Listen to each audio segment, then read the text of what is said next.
And 3, 2, 1. That was a really bad clap. Can we do it again? Yeah, you said 3, 2, 1 too quickly. 3, 2, 1. There we go. Oh, shall I do my joke? Yeah, I guess. Somebody call 911. So that's all we've got time for today. I think everyone felt that, to be completely fair. Yeah, I think they hear it. They feel that every time we're like, "Welcome back to the Co-Pilots podcast," when we say it every 30 episodes. Oh yeah, we sort of stopped doing that, didn't we? Sorry, I had a mouthful of ice again. This frozen cocktail's too good. I can't not drink it. It's good. It's nice to know that you're switching between frozen cocktail and tea. I finished the tea, so I'm now free to peruse the raspberry mojito from Hop King, which, by the way, get down to your local Aldi and get yourself a basin full of those. They're amazing. A basin full. Yeah, they're basically just little pouches you put in the freezer, and then they make a lovely, delicious frozen cocktail treat. Well, you don't really have a freezer. Do you know you not got a freezer drawer? I do, but it's full of stuff. Oh, well, eat that stuff and then make room for frozen cocktails. I don't want to eat it. It's frozen. Oh, well... What do you think? Right, we'll get onto the show proper in a minute. What do you think is the oldest thing in your freezer? I'll be some mints or something. Oh, that would really open up an opportunity for you to say, the body. Well, no, I've only got a little freezer drawer. The body's outside. All right, the arm. It's just a bit of the face. Follow-up question. If you had to save a bit of a... We will get to the podcast. If you had to save a bit of a face from a victim to preserve in a freezer, what part of the face are you saving? I don't know, because it would have to be a bit that's easily identifiable as a human face. So I think the bit around the eye. You've like the top of the already cheek. put far too much thought into that. That was fucking dark. That's the bits when someone opens, they go, "Oh!" and then find the police. Not the, I wonder what that is.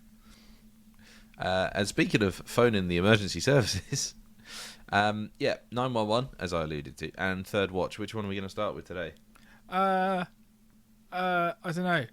You've already mentioned. You've mentioned both of them. Fuck. Oh, you don't know which way I'm going to go for this, do you? No. Should we start with 911? All right, we can do that. Am I right? I don't know. I don't know which order you think of. Okay, 911. What's your emergency? Tell you what, though, good cast, straight off the bat. Yeah. And I feel like I Angela Bassett, recognise some she's of them, awesome. and I don't really know where from. You'll remember.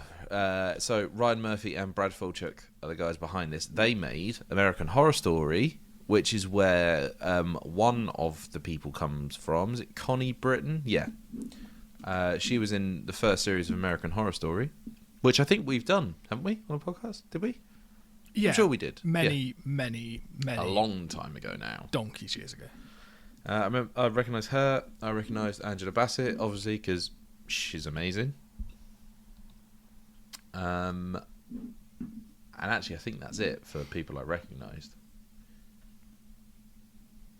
I feel really bad that the thing I recognise Angela Bassett from is Black Panther. I feel like she's probably done many other much more worthy works. Worthier stuff. Oh, she was in Boys in the Hood. I've seen that. Oh, yes. We've both seen that because that was on the co-directors thing. Yeah, we the did. short-lived. That was incredible. Well, it lasted a year. Yeah, I really liked that film. That was incredible. Jennifer Love Hewitt is a name that I know, but I don't know who she is. But she's in this somewhere. I couldn't tell you who she plays in this because I'm looking at her picture now and I do not recognise her. Yeah, because she's not the first responder. Nope, that is... the person who answers the call is Connie Britton. Yeah. She debuts in the first episode of the second season of 911. That's why we don't recognise her. She wasn't in the fucking episode. Never mind. Yeah. Okay, so 911. Basically, it follows a sergeant in the LAPD, a station captain in the LAFD, and their associates, and a 911 operator called Abby. Who just wants to be involved. She just likes being involved. I tell you what, though, I really liked that opening bit where she's talking about, "Yep, I'm the real first responder," and I thought, okay, fine, not sure. Okay, yep, you can have that. That's fine. But then how she points out that most people, which I just don't, hang up. Yeah, when... I don't think this is true. Maybe it is, but I don't know. But where she says like, "Oh, most people after they've called for help just hang up the phone to the emergency call responder." I reckon there's a element of truth to that, but at the same time, I reckon they also probably go, "Well, there might be someone else waiting." Yeah, like, yeah, you good? Bye.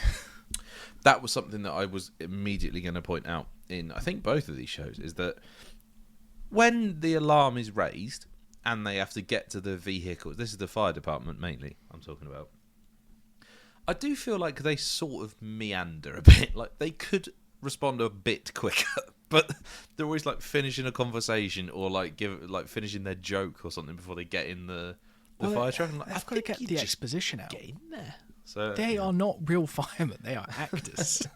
What? Although, you know, as we all know, they all like walking about at the moment. That's a good picket line joke. Thanks. So then we get to hard cut to baby in the baby in the plumbing. Yeah. Like, I think, while I understand, right, that they're trying to, like, some of the stories feel a bit too far-fetched. But this is exactly... So I was watching this with Lise, and she said, "This is ridiculous." And I said, "The reason that this is in this show is I bet this has happened." Probably. I'm also trying to remember, was it not Third Watch that had baby in the plumbing? Mm-mm. Nope, that was 911. Third Watch had a lot of car accidents. Yeah. It's just that they are, like... Very similar shows. Very similar shows. So very distinct styles. Yeah. And obviously, you know, Eras. times that they were created. But very, very similar shows. Okay, so... Baby in the plumbing notwithstanding, another weird one. Snake round the neck. Yeah, I mean, that's definitely happened. Yeah. Very strange. But I want to say that it's possibly, like, I feel like they had a lot of time to respond. Like, almost enough time for, I don't know, the big python to, you know, finish her off. Yeah, particularly when they get into the apartment and then they're just sort of mooching about and having a look at what's going on. And one of them's like, "Oh, I really don't like snakes. This is horrible, isn't it?" And they're looking around the room, just like, "Oh, wow, yeah, this is a nice place." And she's like there with the snake around her neck, like, "Could you guys fucking help?" Yeah.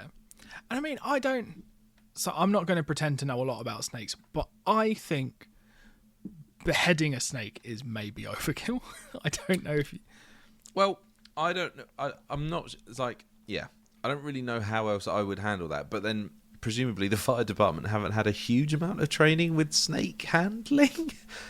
So I feel like in that situation, that's probably not an awful move. I was like, yeah, I'd probably do that. No, I'm not denying it's probably effective.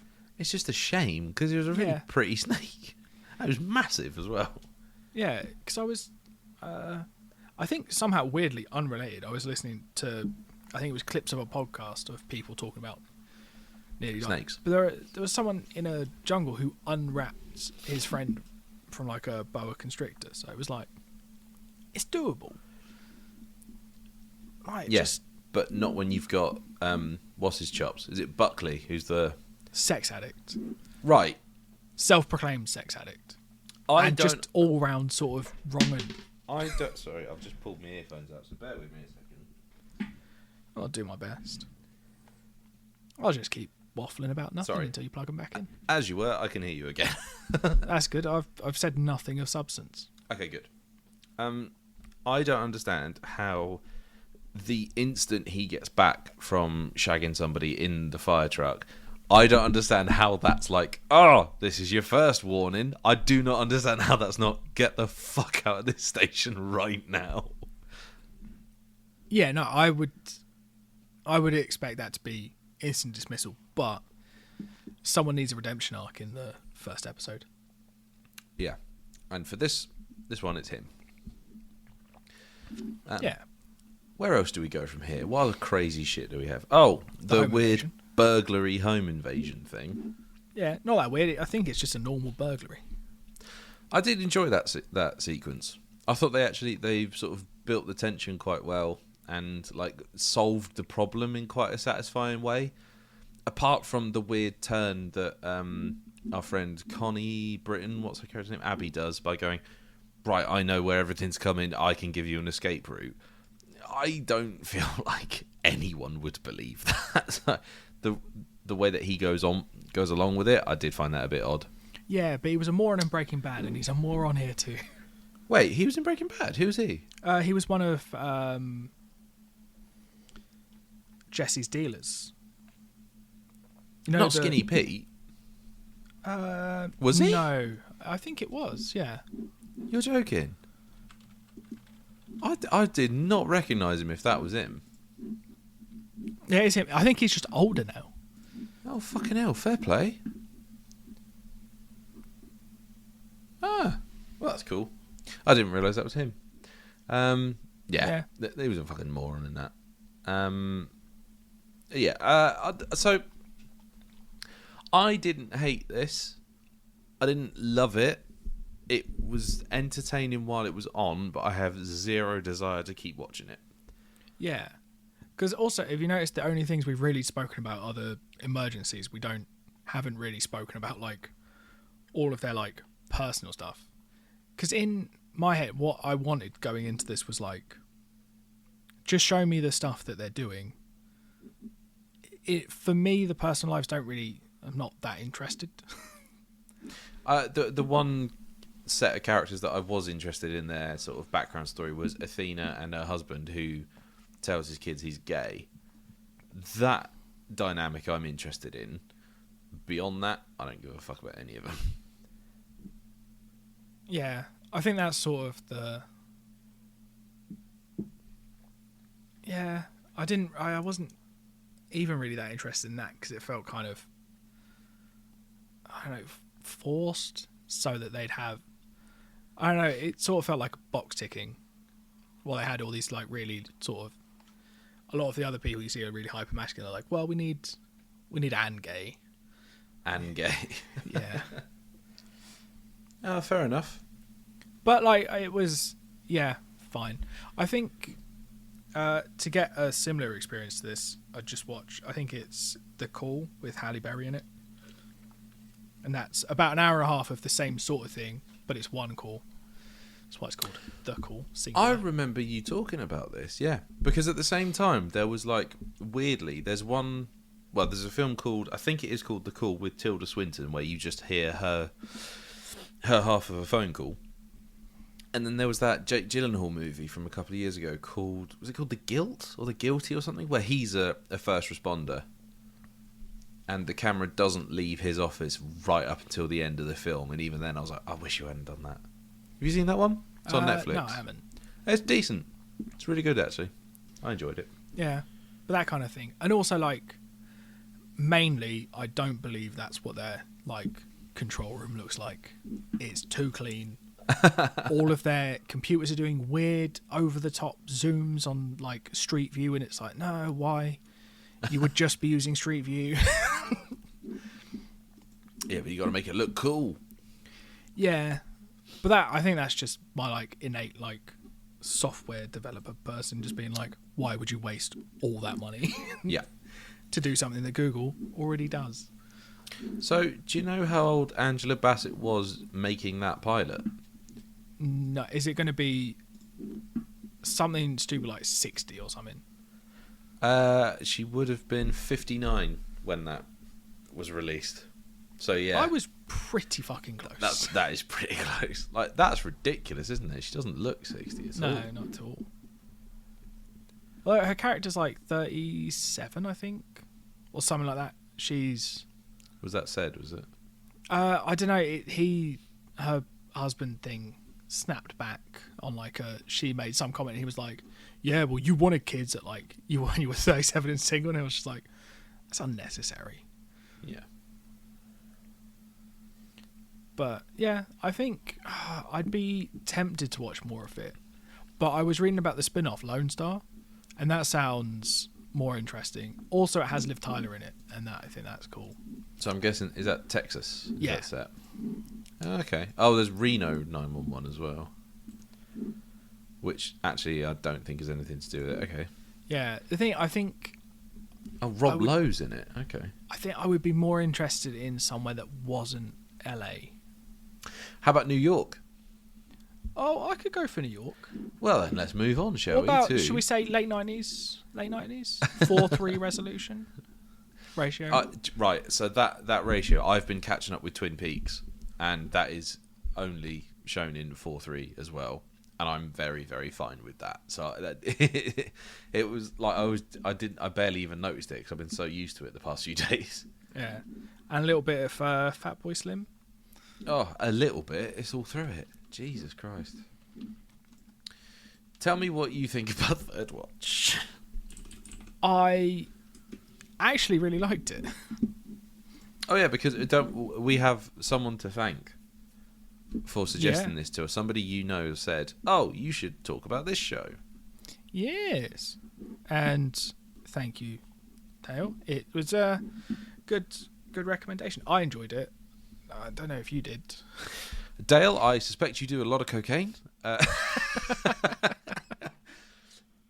This show is utterly bonkers. Yeah, but that's sort of why I like it. It's what I expect like a first responder-esque show to be like. Like, it is nuts. And also it's New York. And everyone is so clearly from New York. But there's the one guy who, like, I can't remember his name. But he was like the crazy one. The one who gets like he's like super aggressive. The only thing I could think about anytime he was like doing anything, like screaming, Is the cunt that people, wrote on his car like, was right. but also I'm like, this man should not have a gun. Yeah, but then I think of that of like 90% of Americans probably shouldn't have guns. But no, I quite enjoyed the sort of chaos of it because it felt more real. And also I did quite enjoy that they didn't, because I watched 911 first and then Third Watch. So I was already quite a bit like, I hope they don't have a lot of like personal stuff. And then they didn't. Yeah. Like, they discussed, like you would with colleague, like some like small bits of like personal. I guess you'd know from like working with people for so long. But it was just like a sort of instances of it, and still in and around the work, and I quite enjoyed that. I did really like the dynamic between Bobby Cannavale's character and Bobby and is it Kim? I really liked them. Like, I thought they were fun. I enjoyed being with them. I really liked the big traffic collision that they attend, where there's like bodies everywhere and stuff, and they're just getting on with it. I did like that. I thought that was actually really well done. Yeah, I think generally in shows paramedics get a lot of like, they get left out quite often. I think because it's not the glamorous bit, because there's the police get to shoot and run and car chase, and firefighters fight fires and then retire to become arsonists, and the paramedics are just kind of there fixing people. Yeah. And apart from like, I guess, casualty and like, but even then the paramedics in all of those shows are just there to their taxis for injured people, not the like fixing where they're lying. And I quite like that. And I like that they're pretty much like just everywhere. I'm just reading here because obviously, like, given it started in 1999 and finishes in 2005, it obviously runs through 9/11. Just looking at the series 3, first 3 episodes are all about 9/11. So the first one is a non-fiction episode. So all the characters like introduce segments of real police officers, firefighters, paramedics, all that stuff, talking about 9/11 and what happened. Then official episode 1 of season 3 is called September 10th, and it shows like what they're doing in the build up to it. And then episode 2 is them going down and helping out with 9/11. Yep. So that, I think that would be worth watching. Those ones were, but I don't know if I'm going to continue with anything else in this. Yeah, I might dip in and out. I think it's another one that I don't think. While I enjoyed it, I don't think it's a. You need to watch every episode to sort of follow. I guess unless there are people who die, but then you might just accept that. Be like, oh well. But yeah, I'll probably will watch some more of this because I think it's quite a good. It's one of those ones. I don't know if you need to 100% pay full attention to be able to follow it. But then it's so chaotic that I do wonder, like, if you dipped in and out, would you be like, I don't know what the fuck's going on here? But then is that part of the fun of it? Yeah. Well, I feel like every week's probably going to, like, sort of throw you into just, like, the shift rather than, like, something that needs you to watch every episode to follow a continuous story. I guess there will probably be, like, through lines like the father-son dynamic that's clearly coming from the old cop. The new and young guy. Cop. Yeah. But it's quite cool that you didn't. It's not even like the normal. Oh, here's the new guy. He's going to be your in. Yeah. It's just like, here's a new guy. Watch him get just like everything wrong. Yeah. As you are, but it is that thing again, isn't it, of just being dropped into something while it's happening? Yeah, but then I don't think it's a hard world for people to grasp because I think because from a kid, like those are the jobs that you want to do, and then realize that like you don't have the stomach for. Because I would hate. I think when I was younger, I wanted to be a police officer, then a surgeon, then and then I gave up and was like, I just want to, do something, not do anything. So then you were Kermit the Frog for some time. Yeah, and then I was the kid on all the sunscreen because very good at being sunburnt.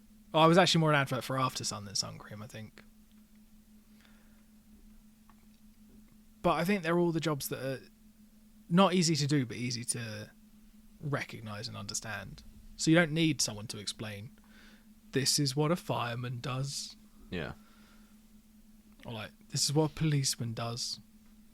It can just throw you in and be like, here are all the bodies. But also quite like, in the first one, they're like, she's like, my husband's going to be here soon, he's a solicitor. And she's like, what does he tell you to come here and just drink as much as you can to ruin the breathalyzer? He's going to be here soon.